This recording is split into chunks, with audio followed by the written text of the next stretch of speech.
take it down now because I don't want to be seen being with you anymore. Like, that is embarrassing. Going on Love Island next year, I've got all these big things and you're sitting in your bedroom writing songs. Like, stop being such a loser. That was my crazy ex-girlfriend. She's angry at me because I released a song about her cheating on me with a celebrity. And I was considering exposing the celebrity, but it's not his fault, so I was just gonna let it go. Actually, I changed my mind. If this video gets 100,000 likes, I'll expose her and the celebrity. But I couldn't help how I felt, so I still wrote a song about it. So TikTok, I need your help. If each of us could just go listen to the song for 30 seconds, we could make the song go viral in under 24 hours and prove her wrong. The song is in my profile, and maybe together we can teach her a lesson to never cheat again. I believe in you, TikTok. Let's get it. I saw my ex on the plane. Yeah, it's taken, sorry. Tell me your neighbor has a crazy ex-wife without saying it. She's been sitting there for 2 hours because the kids won't go with her when it's dad's week. The cops are on their way. More to come.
Okay, this is Put a Finger Down ex-boyfriend edition. Put a finger down if one of your ex-boyfriends has been to jail. Put a finger down if one of your ex-boyfriends is a drug dealer. Put a finger down if one of your ex-boyfriends threatened to kill themselves if you didn't continue to talk to them. Put a finger down if you had to block your ex-boyfriend on multiple social medias so that they would leave you alone. Put a finger down if one of your ex-boyfriends is dead. Put a finger down if one of your ex-boyfriends threatened to kill the new guy that you were with. Put a finger down if one of your ex-boyfriends contacted any of your friends or parents and told them that they would kill themselves, or you if you didn't continue to talk to them. Put a finger down if one of your ex-boyfriends is crazy. Put a finger down if one of your ex-boyfriend's girlfriends are now one of your really good friends because they had to endure the exact same thing you did. Put a finger down if you think and blame that all of your ex-boyfriends are crazy because you have daddy issues. Okay, part one of how my crazy ass ex-wife tried to get me to pay for a kid that wasn't even mine, that she ended up getting pregnant by another dude like 2 years after we were separated but still married. So out of the blue one day, I'm sitting at the house and I get this email, and it's her, right? So I read the email, I'm like, what the heck? And she's like, hey, I need you to call me. It's super important, this, that, and the third, blah, blah, blah, blah, blah. I'm like, I'm not trying to get into this today, and I don't want to do it. But I ended up calling her, and she was like, hey, I have a son now, and I need to get a dependent card for him. Can you help me out? I'm like, what? Are you fucking crazy? Like, you want me to get you a dependent card for a kid that's not even mine, and I haven't seen or heard from you in like 2 years, and you know, this is just unreal. So I told her to kick rocks, stop calling me, leave me alone, and I was done with her, and I'll get the divorce done soon. Part 2 next. Part 2 of how she tried to get me to pay for that kid. So she was pregnant, she had a kid by this other guy down in Florida somewhere, and I guess, you know, he wasn't having her shit either. She was doing all types of crazy stuff for him. And so I told her, no, I wasn't helping you get the dependent card, all that other bullshit. And then a couple months later, one day out of the blue, I get a call from Florida Department of Social Services. So Social Services calls me and they're like, hey, you're still married to your ex-wife, right? And I'm like, yeah, I'm still married to her technically, but I haven't seen her in years. So we're like, look, she got arrested for some shit, and we need you to come take care of this kid, or what you gotta do? I'm like, no way, I ain't taking care of this kid. I'm like, why can't you get the dude that got her pregnant to take care of the kid? They're like, well, he got arrested too. Sorry.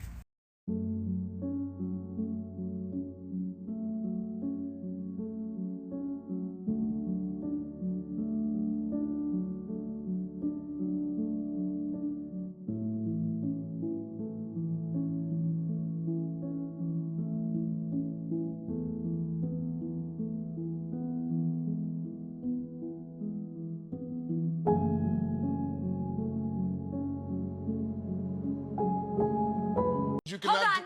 Okay. Holy Spirit, activate. Oh, no. Holy Spirit, no. Oh, no. activate. Holy Spirit, activate. Activate. Activate. All right, let's go. I got unicorns on my mind.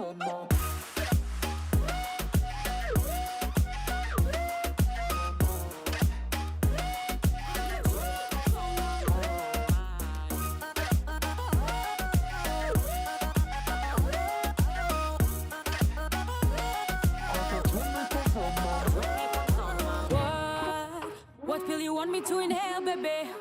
I wanna make you want me. Boy, just scream like yeah, yeah, yeah, yeah, yeah, yeah, yo. You. Is there someone in your life who won't leave you alone?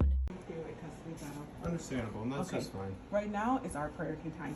Yeah, Okay? understandable. There's no court order. We've done nothing wrong. I never said I'm and not nothing gonna, wrong. I just said to We've make sure the already kid's good, and now I communicated can leave. downstairs to them.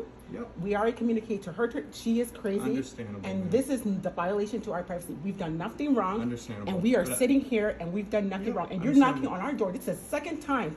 We had to change from the room because that crazy woman found This out where we morning we were. had changed We had rooms. changed And rooms. that's what I'm trying to explain is Come on now. what that's the only information I have. So how if I don't go check on the kid and something's wrong with the kid, then that's on me. So I made sure the kid. I apologize. I'm working all through tonight. No one else will be here to bother you. I give you my word. Okay, I can understand your frustration. That wasn't my goal to come here.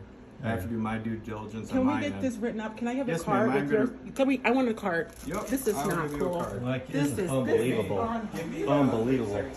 Yes, yes, please. And can we please document? We need a police report stating why you're at our door, and who called you, what time they called you, and what did they say to make concerns of this little baby girl. Pull down your pants. I want to see your right hip. I want to see if there's a mole. I want to see if she's telling the truth. Please tell me there's no mole. Please tell me she's just lying to screw with my head. Please tell me you didn't really cheat on me, especially with her. Marley. Oh my God.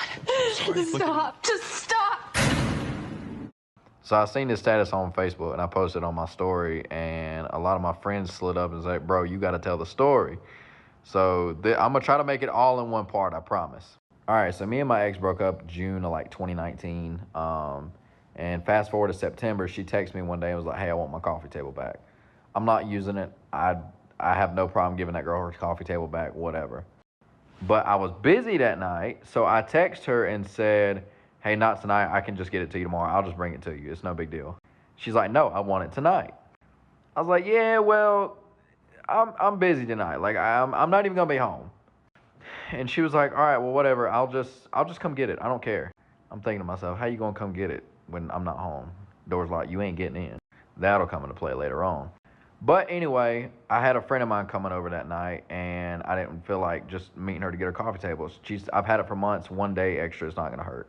So a friend of mine was supposed to be there at like 7 or whatever, and at like 6:50 something, she texted me and was like, hey, I'm 15 minutes away. And I'm like, I'm not even home, first of all. Knowing I was lying.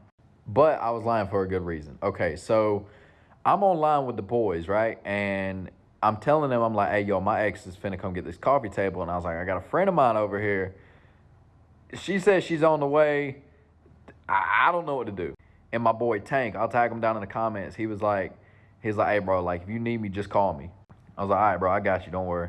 I don't know really what he's going to do, but I was like, all right, whatever. I guess I can use one of my boys there. I mean, she'll fold both of us. I mean, but anyway, so she walks in, my friend of mine, and she walks in and she's like on the phone or whatever. And I didn't know really exactly what to do because I didn't want to tell her, hey, my ex-girlfriend might be 5 minutes away and she'll probably kick this door in FBI style. Just in case she was capping and like she wasn't really on the way. But anyway, I got back on the game whenever she got there. I introduced her and I was like, hey, yo, boys, last game. I got to get off, whatever. And like, she's over there on the phone and she hangs up and I'm like, hey, yo, like I'm getting off in like 10, 15 seconds, right? And I have like a headset off so I can hear her beside me.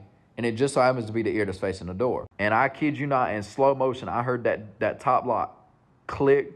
And I told my boy Tank, I was like, bro, get here as fast as you can. Like, in reality, it took like 4 seconds, but in my head, it's going like 3 minutes. Like, it's so slow. But like, I get up and I told the girl, I was like, just sit down. Like, I'm not trying to be mean, but just like, hold on, let me handle this. So my ex bust in. And she's like, who's here? Why can't you say you went home? Your car's outside. What are you doing here? Who's here with you? Full Derrick Henry trucks me out the way and like goes into the living room and sees the girl standing there. And keep in mind, this is just a friend of mine. Like nothing like girlfriend, nobody else talking to, nothing like that. She's like, oh, this is the no top lip girl you talking to. I look into your eyes, it is like paradise. I'm gonna be there next to you.